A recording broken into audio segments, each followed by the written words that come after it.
जय हिंद। आप देख रहे हैं लाइव टाइम्स, आपके साथ में हूं वंदना स्ट्रोही और खबरों की शुरुआत करेंगे। दिल्ली विधानसभा चुनाव का जिक्र होगा, जहां रोहिंग्या और बांग्लादेशी का मुद्दा इस बार भी जोर पकड़ रहा है। आपको बता दें कि इस पर खूब सियासत हो रही है। सवाल यह है कि सालों साल इस मुद्दे पर चुनाव के दौरान ही चर्चा क्यों होती है, क्योंकि यह मामला देश की सरहदों को पार करने वाले घुसपैठियों को रोकने का है।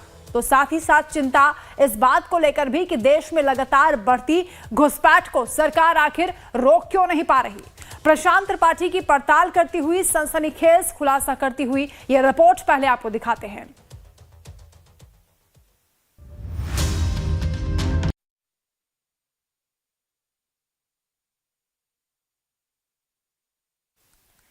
तो लगातार हम आपको बता रहे हैं किस तरह रोहिंग्या का जो मुद्दा है वो चुनाव के दौरान ही उठाया जाता है। दिल्ली विधानसभा चुनाव जब जब आते हैं, इसमें आरोप प्रत्यारोप का सिलसिला शुरू हो जाता है। एक तरफ बीजेपी और आम आदमी पार्टी के बीच जंग देखी जा रही है, क्योंकि एक दूसरे पर ठीकरा फोड़ रहे हैं कि रोहिंग्या को बसाने के लिए दस्तावेज किसने बनाए, सुविधाएं किसने दी। तो वहीं कांग्रेस अब ये कह रही है कि दोनों ही पार्टियां केवल स्वार्थ की राजनीति करती हैं और इसीलिए जब जब इलेक्शन आता है तभी इन मुद्दों को उठाया जाता है, ताकि जो जनहित के मुद्दे हैं उनसे ध्यान भटकाया जा सके।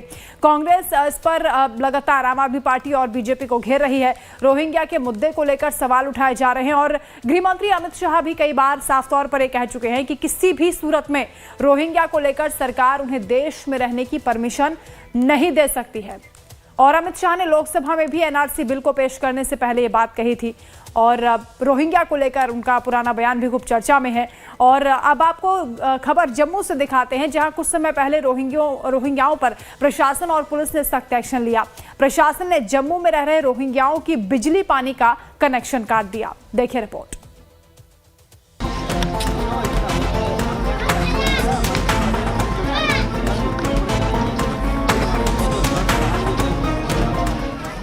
जम्मू में अवैध रूप से रह रहे रोहिंग्यों पर जम्मू पुलिस और प्रशासन ने सख्ती दिखाई है। जम्मू साउथ एसपी अजय शर्मा ने बताया कि अवैध रूप से रहने वाले रोहिंग्यों पर बड़ी कार्रवाई की जा रही है। कार्रवाई के तहत उनके बिजली पानी का कनेक्शन काटा जा रहा है, साथ ही उनके दस्तावेजों की भी जांच की जा रही है। इसी कड़ी में 5 एफआईआर भी दर्ज की गई हैं। हाईकोर्ट के वकील सुनील सेठी का कहना है कि जो भी देश विरोधी गतिविधियों में शामिल हो उन पर कड़ी कार्रवाई होनी चाहिए। हाँ, वो जो लोग डिटेन किए गए हैं रोहिंग्या जिनकी आप बात कर रहे हैं, वो फॉरेनर्स एक्ट के अंदर किए गए हैं। इसके अलावा जो उनके लैंडलॉर्ड्स हैं उनके अगेंस्ट 3 एफआईआर लॉन्च हुई हैं। इस कार्रवाई पर जम्मू के नरवाल इलाके में रहने वाले रोहिंग्यों का कहना है कि वो लोग 2008 से वहां रह रहे हैं। उन्होंने शिकायत की कि पुलिस और प्रशासन की बिजली पानी काटने वाली कार्रवाई से उन्हें दिक्कतों का सामना करना पड़ रहा है। अवैध रूप से बनाए गए दस्तावेजों पर उनका कहना है कि कोई एक आध ऐसी हरकत करता है तो भुगतना सबको पड़ता है। नहीं, उससे ज्यादा होना चाहिए। मैं तो आपको कह रहा हूँ ये तो देश विरोधी काम है। जो जिन्होंने देश विरोधी काम किए हैं उनकी प्रॉपर्टीज भी सील होनी चाहिए, कार्रवाई भी होनी चाहिए, लेकिन उनको जेल के अंदर करना चाहिए। ये एनजीओज जो है, दिस इज नो प्रोटेक्शन। अगर आप एनजीओ के कवर के अंडर एंटी नेशनल एक्टिविटीज में इन्वॉल्व हो तो आपके खिलाफ पूरी कार्रवाई होगी। ये मैं सभी जो एनजीओज इसमें कामरत हैं उनको कहना चाहता हूँ कि किसी को बख्शा नहीं जाएगा इसमें। जम्मू में पुलिस और प्रशासन ने न सिर्फ अवैध रूप से रहने वाले रोहिंग्यों पर नकेल कसी है, बल्कि उनके साथ साथ जो रोहिंग्यों को बसाने और सहायता करने में शामिल हैं, उन पर भी कार्रवाई की है।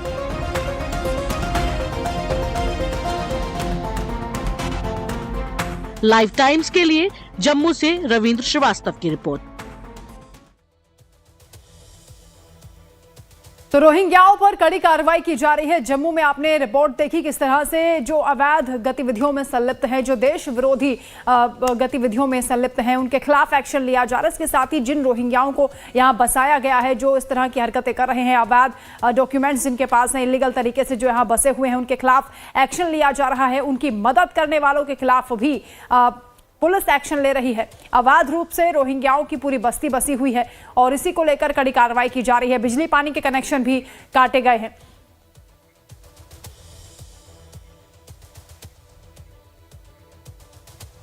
तो जम्मू में किस तरह से रोहिंग्याओं के खिलाफ एक्शन हो रहा है हमने आपको दिखाया, और दिल्ली विधानसभा चुनाव में ये मुद्दा गर्मा गया है। रोहिंग्याओं को लेकर सियासत हो रही है। रिपोर्ट आपको दिखाते हैं।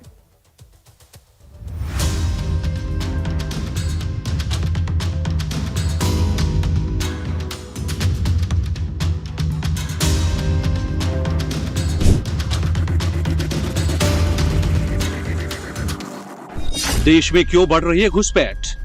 बढ़ती घुसपैठ का जिम्मेदार कौन? क्या बांग्लादेशी रोहिंग्या देश में कर रहे हैं घुसपैठ? ये सवाल इसलिए है क्योंकि देश में होने वाली घुसपैठ को लेकर एक तरफ सरकार कई बार चिंता जाहिर कर चुकी है, तो वहीं घुसपैठ को लेकर सरहदों पर चौकसी भी लगातार तेज की जा रही है। बावजूद इसके देश में घुसपैठ का मुद्दा हर चुनाव में उठता है। दिल्ली विधानसभा चुनाव से पहले एक बार फिर दिल्ली में बांग्लादेशी और रोहिंग्या का मुद्दा तूल पकड़ रहा है। सर, बांग्लादेश बंगाल के आने वाला और बांग्लादेश के आने वालों में फर्क है। बंगाल हमारे देश का हिस्सा है और बांग्लादेश एक अलग मुल्क है। अब कैसे आप कह रहे हैं कि वो बांग्लादेशी हैं? क्या उनका सबूत है आपके पास कोई? और सबूत है तो डिपोर्ट कर दीजिए, लेकिन किसको करेंगे? कोई अगर 10 दिन में आपको आज पता चला ये बात, अगर कोई यहाँ 20 साल से 15 साल से 25 साल से रह रहा तो आपको आज पता चल रही है ये बात, बताइए। और फिर कहाँ थी हमारी बॉर्डर सिक्योरिटी फोर्स? कहाँ थी हमारी जो है मतलब बाकी फोर्सेस जो हमारे पैरामिलिट्री हैं वो कहाँ थी? जो हमारी पुलिस है वो कहाँ थी? बंगाल की कहाँ थी? उनको नहीं पता। बिहार की कहाँ थी? उनको नहीं पता। उत्तर प्रदेश की कहाँ थी? उनको नहीं पता। अब 20-30 साल बाद जा कर के पता चलता कि नहीं साहब वो तो रोहिंग्या है। क्यों? क्योंकि वो मुसलमान है। जी हाँ, ये आम आदमी पार्टी के विधायक अब्दुल रहमान हैं, जो बता रहे हैं कि मुसलमानों को लेकर हर चुनाव से पहले राजनीति होती रही है। वहीं जब इस मामले की पड़ताल लाइव टाइम्स ने की तो मामला अलग ही निकला। लाइव टाइम्स की टीम दिल्ली के अलग अलग हिस्सों में जब पड़ताल के लिए निकली तो हैरान कर देने वाले तथ्य सामने आए। इसी फहरिस्त में लाइव टाइम्स संवाददाता पहुंचे दिल्ली के गाजीपुर इलाके में। सुनिए यहाँ कूड़े में अपनी किस्मत ढूंढ रहे लोगों ने क्या कहा। अच्छा, तुम्हें पता है कि तुम कहाँ से आई हो? हाँ, गाजीपुर डेयरी फार्म 7 नंबर गली। तो यहाँ पे रहती हो, पीछे कहाँ हो? बांग्लादेश से कहाँ से आई हो? बांग्लादेश मतलब दूसरे गांव से। अच्छा, तुम्हारे माँ बाप के पास आधार कार्ड, पैन कार्ड, सब है। कैसे बना? मम्मी जानती होगी कैसे बना। रोहिंग्या है माता पिता तुम्हारे? हाँ, मेरे पापा मम्मी सब है। रोहिंग्या है वो? रोहिंग्या? हाँ, मतलब बांग्लादेश से है ना तुम लोग? अच्छा, तो तुम्हारे पास आधार कार्ड, पैन कार्ड ये सब? हाँ, हैगा सब कुछ। माँ बाप कहाँ से? बंगाल से। बंगाल से। बांग्लादेश, बंगाल नहीं। अच्छा, आधार कार्ड वगैरह बन गया सब कुछ? हाँ। और वहीं कूड़े के पहाड़ से उतरकर टीम जब इन बच्चों के माँ बाप के पास पहुंची तो इन बच्चों के माता पिता का कहना था कि हमें अभी दिल्ली में फ्री राशन पानी की सहूलियत भी चाहिए। लोग का समस्या है बहुत है। ये जो नाली है, ये नाली तो सफाई नहीं हो रहा, कोई नहीं आ रहा। इसका आगे पहला आया था, थोड़ा दिन चला गया, भाग गया। इसके पहले कहाँ रहते थे आप? यहाँ जोगी में 33 साल है, यहाँ हूँ। सारे कुछ हो गया हम लोग का, आधार कार्ड, राशन कार्ड, सारे कुछ, स्मार्ट कार्ड, सारी कुछ हो गया। ये हम लोग का बहुत दिन से हम लोग बोला जो बाबू हम लोग तो कुछ नहीं मांगा, हम लोग जो नहीं, हम लोग कलकत्ता वाला है। जी हाँ, सिर्फ गाजीपुर में ही 100 से ज्यादा रोहिंग्या और बांग्लादेशी परिवार हैं और इस बात की तस्दीक उनकी बातों से होती है जो इसी इलाके में रहते हैं और जानते हैं कि कैसे इन लोगों के राशन कार्ड और आधार कार्ड बने हैं।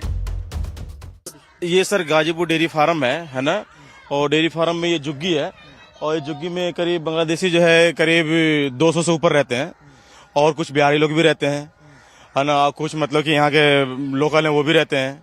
तीनों आदमी मिक्स होकर यहाँ पे रहते हैं। ये रोहिंग्या भी हैं इसमें? हाँ, रोहिंग्या भी हैं। रोहिंग्या थोड़े मोरे हैं। जी, रोहिंग्या करीब मान के चलिए ना 80 से 90 होंगे। उनके आधार कार्ड वगैरह? आधार कार्ड सबका बना हुआ है। आधार कार्ड वोट डालते हैं सारे के सारे, है ना, और सबका आधार कार्ड बना हुआ है और किसी किसी का राशन कार्ड बना हुआ है, किसी का नहीं भी बना हुआ है। कि इलेक्शन के समय मतलब कि जब वोट लेने के समय सब आते हैं, वोट ले लेते हैं, उसके बाद चले जाते हैं। यहाँ पे 1000 से ऊपर झुग्गी है, 1000 से ऊपर है। हाँ, सारे ही हैं और वो उसी में है और वो एनजीओ की इन पे सरपरस्ती है, वो एनजीओ सब गड़बड़ घोटाला एनजीओ करती हैं। गुल मेहर एक एनजीओ है यहाँ पर, वो इनको करती है, इनको दे रखा है और ये लोग सब कुछ फल रहे हैं उसमें। लाइव टाइम्स की पड़ताल आगे बढ़ रही थी और इसी फेहरिस्त में हमारी टीम पहुंची दिल्ली के कालिंदी कुंज इलाके में। यहाँ पर सरकार ने हाल ही में उत्तर प्रदेश की सिंचाई विभाग की जमीन को रोहिंग्या और बांग्लादेश से आए लोगों से खाली करवाई है।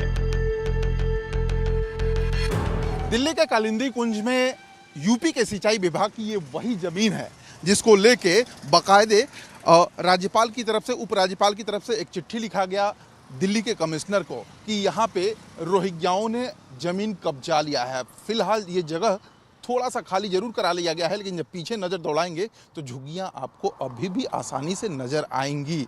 जाहिर तौर पे आप समझ सकते हैं कि ये जो ज़मीन खाली कराई गई है ये सिंचाई विभाग की थी, लेकिन उसके आगे जो रोहिंग्या शब्द आधिकारिक तौर पे इस्तेमाल किया गया है उपराज्यपाल के द्वारा, वो अभी भी बदस्तूर जारी है।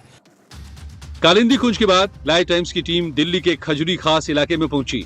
यहाँ हमारी मुलाकात सामाजिक कार्यकर्ता आनंद त्रिवेदी से हुई। सुनिए रोहिंग्या और बांग्लादेशी घुसपैठ को लेकर आनंद त्रिवेदी का क्या कहना है। तो मैंने रिसर्च किया और मैंने पाया कि दिल्ली में आम आदमी पार्टी की सरकार, उनके विधायक, उनके मंत्री सरकारी ज़मीनों पर इन्हें बसा रहे हैं। तो सबसे पहले कालिंदी कुंज में 5.12 एकड़ ज़मीन हमने खाली कराई। यूपी सिंचाई विभाग की ज़मीन थी।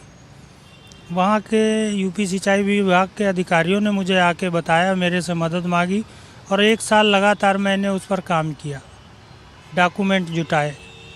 आप हैरान हो जाएंगे कि 400 करोड़ रुपए की ज़मीन पर अवैध कब्जा करके बैठे हुए थे और वहाँ का विधायक अमानतुल्ला खान इनको बसा रहा था। खजूरी खास के लोग की माने तो बांग्लादेशी और रोहिंग्या की आबादी इतनी ज्यादा बढ़ गई है कि अब लूटपाट की घटनाओं को भी अंजाम दे रहे हैं। बावजूद इसके पुलिस और प्रशासन खामोश है। लोगों में रोहिंग्याओं और बांग्लादेश से घुसपैठ कर रहे लोगों को लेकर गुस्सा है।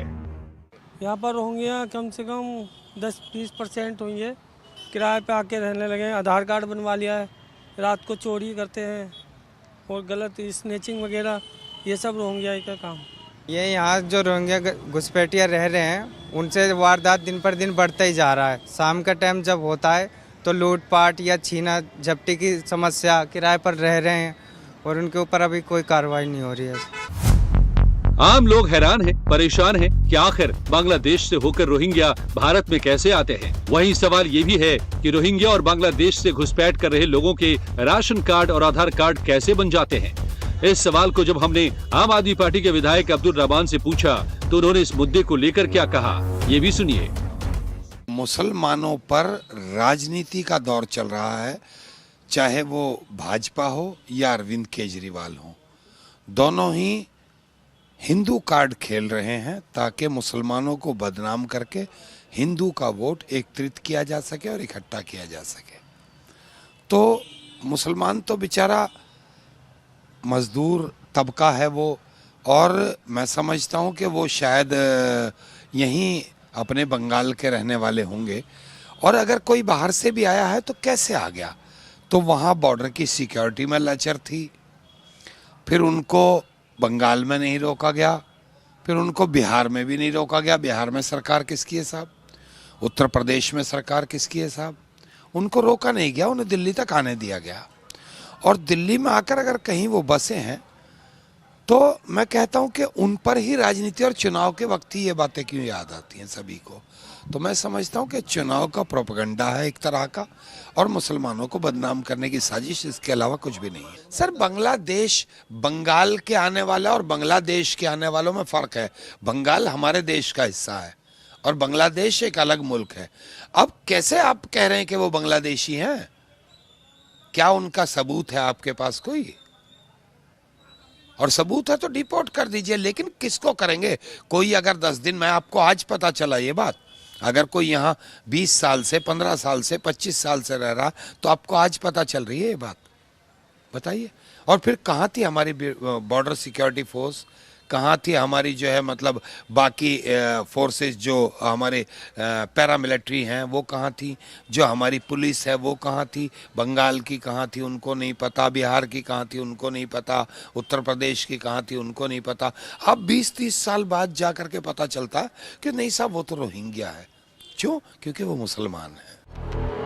जी हां, नेता इस मामले को हिंदू मुसलमान से जोड़कर बेशक अपनी राजनीति चमकाने की कोशिश कर रहे हैं, वहीं सच ये भी है कि सालों साल से देश की सरहद पार कर बांग्लादेशी और रोहिंग्या लगातार घुसपैठ कर रहे हैं। हालांकि गृह मंत्रालय भी चिंता व्यक्त कर चुका है। सरहदों पर चौकसी तेज है, बावजूद इसके घुसपैठ जारी है। देश की राजधानी की अगर बात की जाए तो दिल्ली में बांग्लादेशी और रोहिंग्या की पहचान करने के लिए कई बार सरकार अपने स्तर पर ड्राइव भी चला चुकी है, लेकिन हैरानी तब होती है जब चंद वोट की खातिर इन लोगों की मदद देश के भीतर ही छुपे देश के दुश्मन करते हैं और इनके आधार कार्ड और पहचान पत्र बनवाने में इनकी मदद करते हैं। कैमरामैन भारत रावत और विवेक शुक्ला के साथ प्रशांत त्रिपाठी, लाइव टाइम्स, दिल्ली। चलिए इसी के साथ फिलहाल आप लोग छोटे से ब्रेक के लिए